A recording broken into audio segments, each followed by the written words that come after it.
తాకట్లో ఉన్న బంగారాన్ని విడిపించి ఆ రోజున మార్కెట్ ధర కట్టి మిగిలిన డబ్బును మీకు అందిస్తుంది కొమ్మూరి గోల్డ్.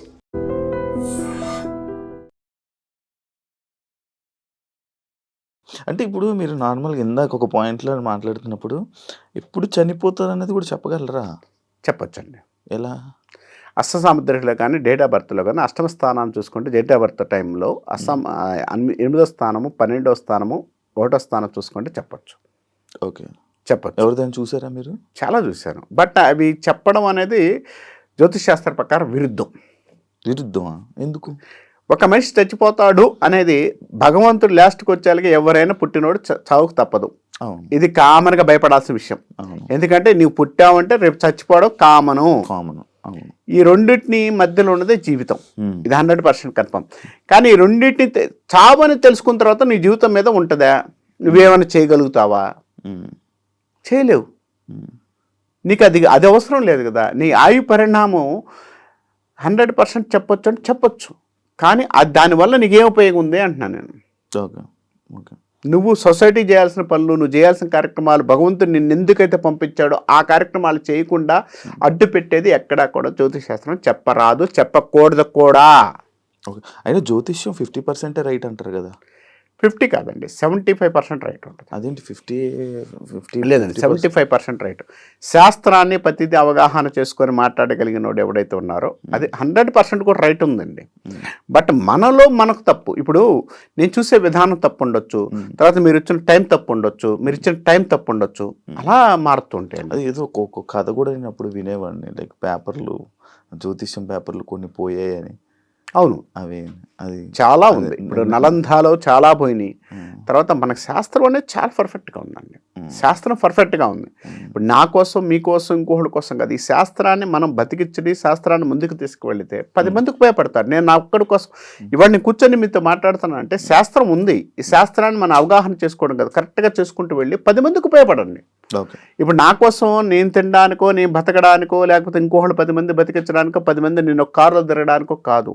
ఈ శాస్త్రాన్ని మనం కాస్త బతికిస్తే 10 మందికి ఉపయోగపడుతుంది. 10 మందికి ఉన్న టైంలో ఎందుకంటానంటే ఇక్కడ మీకు చిన్న ఎగ్జాంపుల్ చెబుతాను. జ్యోతిష్ శాస్త్రాన్ని ఈరోజు ఎందుకు కావాలంటే మనకు పురాణాల్లో కానీ, తర్వాత ఇప్పుడు ఉన్న సొసైటీలో కుటుంబ వ్యవస్థ ఉండేది. ఇదివరకు మనకి దాదాపు మన ఇంట్లో 10 మంది ఉండేవాళ్ళు. వాడికి ఏ ప్రాబ్లం వచ్చినా, భార్యాభర్తల మధ్య ప్రాబ్లమ్స్ వచ్చినా, వాడి ఇంట్లో హెల్త్ ప్రాబ్లమ్స్ వచ్చినా, తర్వాత ఏ విధమైన ఆర్థిక సమస్యలు వచ్చినా కూడా ఇంట్లో 10 మందిని కూర్చొని వాడికి అరే ఏం కాదురా మేము ఉన్నాం అది అని చెప్పాడు. ఇప్పుడు ఎంతమంది ఉన్నారండి? 10 మంది ఫ్యామిలీలు, ఒక భార్య భర్త ఉంటున్నారు. వీళ్ళిద్దరు ఎప్పుడు కొట్టుకుంటారో తెలియదు, ఎప్పుడు ఉంటారో తెలియదు, ఎప్పుడు యుగోలు వస్తాయో తెలియదు, ఎప్పుడు ప్రాబ్లమ్స్ వస్తాయో తెలియదు, ఎప్పుడు ఏ విధానం వస్తుందో తెలియదు. ఈ విధానం వచ్చినప్పుడు ఎవరు కాపాడాలి వీళ్ళని? ఇంకోటి చెప్పుకుంటే ఈ సొసైటీలో వీళ్ళు బతకనిస్తున్నారా? ఇంకోటి చెప్పుకుంటే బతకనిస్తారా?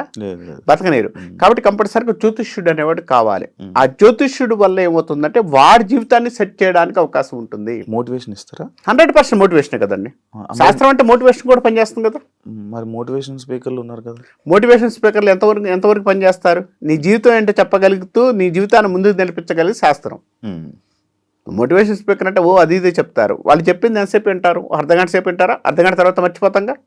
కానీ శాస్త్రంలో ప్రతి పాయింట్ నువ్వు ఇలా వెళ్ళి అని చూపించగలుగుతుంది. భయపెడతారు మీరు అలాంటి జాతకాలు చెప్పి?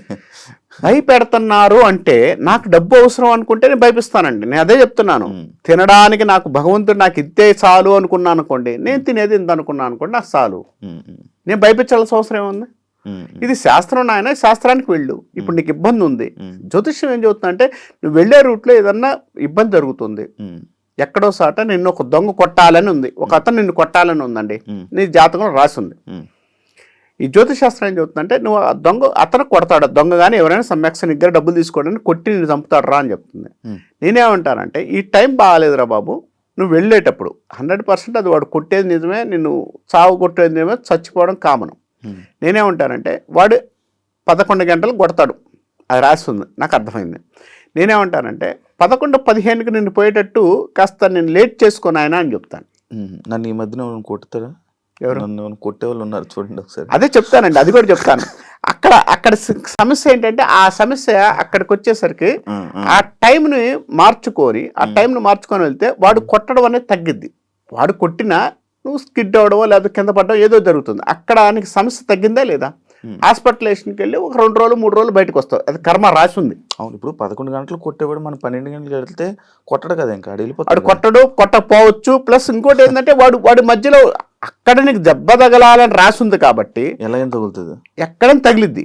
ఇప్పుడు నువ్వు ఆడావుళ్ళు వాడు కొడతాడని ఇంకోటి ఎవడో ఫోన్ చేశాడు అమ్మటే, శివగారు మీరు ఆడిపోతే వాడు కొడతాడండి అని రెడీగా ఉన్నాడని అని చెప్పారు. మీరు ఏం చేశారు? బట్ స్పీడ్ పెంచారు, జారింది. అప్పుడు దెబ్బ తగిలిందా లేదా? ఇక్కడ జ్యోతిశాస్త్రం ఇదే చెప్తుంది, జరుగుతుంది. కానీ ఆడ కొట్టి నువ్వు హాస్పిటల్లో 4 రోజులు ఉండాల్సిన చోట 2 రోజుల నుంచి బయటకు తీసుకొస్తుంది. ఇది మేము ఇవ్వగలిగింది, ఇది జ్యోతిష్యుడిగా ఇవ్వగలిగింది. ఇప్పుడు మీరు ఎందాక అన్నారు మిమ్మల్ని కొడతారని, మీరే కొట్టేటట్టున్నారు, మీరు ఇంకెవరు కొడతారండి కాబట్టి మీరే కొట్టేట్టున్నారు కాబట్టి ఎవరు కొట్టలేండి, మీరే ఆశపడదు. ఎందుకంటే మాటలతో కొట్టగలిగిన సమర్థులు కాబట్టి మీరు, కాబట్టి చేతులతో ఎవరు కొట్టలేరండి. ఎందుకంటే మాటలతో కొట్టే సమర్థుడు చాలా గొప్పవాడు. ఎందుకంటే చేతులతో కొట్టేవాడు 2 దెబ్బలే వేస్తాడు, మాటలతో కొట్టాడు అనుకోండి వాడు జీవితాంతం ఇబ్బంది పడాలి. కాబట్టి మీకు ఆ సిచ్యువేషన్ ఉంది కాబట్టి బాగుంది.